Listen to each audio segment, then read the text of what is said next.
Les amis, bonjour. J'espère que vous allez tous et toutes bien. Depuis la dernière fois, moi, comme vous le voyez, je pète toujours autant la forme. Aujourd'hui, vidéo assez spéciale, puisqu'on va pas revenir sur des rencontres qui se sont déroulées, notamment en Ligue Europa ou en Ligue des Champions. Mais on va parler d'un événement qui va pas tarder à arriver dès la semaine prochaine. Et je pense que vous le savez tous et toutes. C'est bien entendu la cérémonie du fameux Ballon d'Or 2023. Là, je pense que vous savez déjà de quoi je vais parler. Alors, on va pas perdre plus de temps et on va attaquer. Déjà, faut savoir que, là, je vais dire que mon avis personnel, je pense que le duel, comme je l'ai répété dans l'une de mes autres vidéos, d'ailleurs, je vous invite à aller la regarder, le duel se jouera, allez, je dirais à 95% entre Messi et Erling Haaland. Pourquoi Messi et Erling Haaland? Déjà dans un premier temps parce que, comme vous le savez, Erling Haaland, pour commencer par lui, a réalisé une saison dernière de mammouth.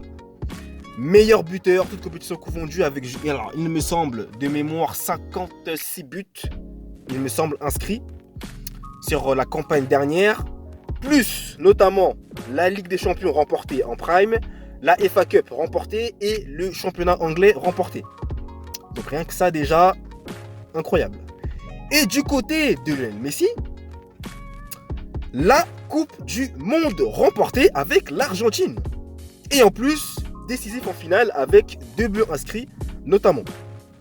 Donc c'est clair que vous vous doutez bien que la Coupe du Monde a un poids considérable dans l'obtention du Ballon d'Or. Donc là, je vais venir au cas où vous dites sûrement pour moi qui va être le Ballon d'Or. Eh bien, j'ai pas vraiment de réponse exacte entre Messi ou Haaland. Et même pour vous dire la vérité, moi j'aurais voulu qu'on le donne à Haaland. Clairement pour la saison qu'il a faite. Parce que je trouve que Messi il a déjà trop de Ballons d'Or. Bon, petite rigolade entre guillemets. Mais je trouve que Haaland le mérite, tout comme Messi le mérite aussi. Puisque Messi a gagné la Coupe du Monde. Et clairement, il a été élu le meilleur joueur de la Coupe du Monde. Au vu de ce qu'il a fait avec l'Argentine, de ce qu'il a pu proposer, il a clairement porté toute la nation sur son dos, faut le dire. Et c'est pas rien quoi. Et surtout, tu t'appelles Messi, vous voyez, qui prend sa Coupe du Monde. L'un des derniers trophées qui lui manquait, je crois. Carrément en fait. Hein. Donc ça peut peser très très lourd dans les votes, clairement. On va pas se cacher. Ça va peser.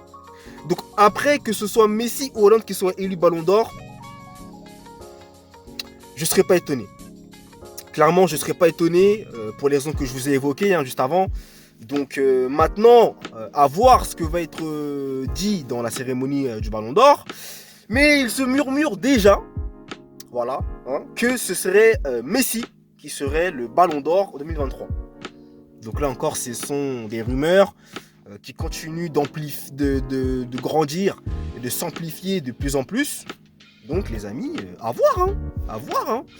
Mais bon, clairement, Haaland, il ne le démérite pas du tout. Messi aussi, c'est très compliqué franchement de juger parce que les deux ont fait une saison incroyable. Alors, par contre, le petit point que je soulignerais, c'est qu'en finale, par moment, enfin pas par moment, mais il faut dire les termes ici, clairement, moi je trouve que Erling Haaland, il n'est pas décisif en finale. Franchement, pour l'instant, je suis pas convaincu. Moi je dis bien en finale. Je parle pas des demi, des quarts de finale, je dis bien en finale. Pour l'instant, en finale, c'est 0 but. Comparé à Messi, vous l'avez vu en Coupe du Monde, finale, 2 buts. Voilà. Donc après, il y a ce petit détail, je pense. Bon, ça va pas vraiment compter en soi, mais de mémoire, et puis on les a dit quand même du football, je pense qu'on entend quand même les grands joueurs dans les finales. Voilà. On va pas se mentir ici, on le sait tous. On attend tous et toutes les grands joueurs dans les finales. Qu'ils soient décisifs. Donc après, voilà. C'est un petit détail que je voulais énumérer ici avec vous, mais je pense pas que ça va pencher dans la balance. Moi, je pense vraiment que ce qui va peser, c'est la Coupe du Monde. Clairement, la Coupe du Monde, c'est le top du top, quoi. Voilà. Et puis, faut pas oublier aussi que comme il était aussi au Paris Saint-Germain, Messi, il a remporté quelques petits titres également.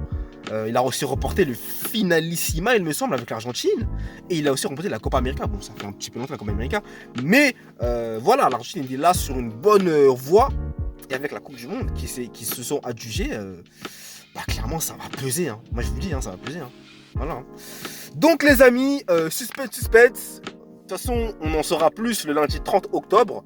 Et écoutez, félicitations déjà d'avance aux vainqueurs du précieux trophée.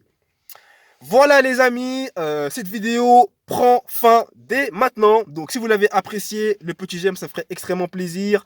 Je vous invite à vous abonner, à liker, à commenter, à aller suivre mes articles, mes réseaux sociaux, mon e-book également disponible sur Amazon. Et moi, je vous souhaite à tous et à toutes de passer un très bon week-end. Allez, peace!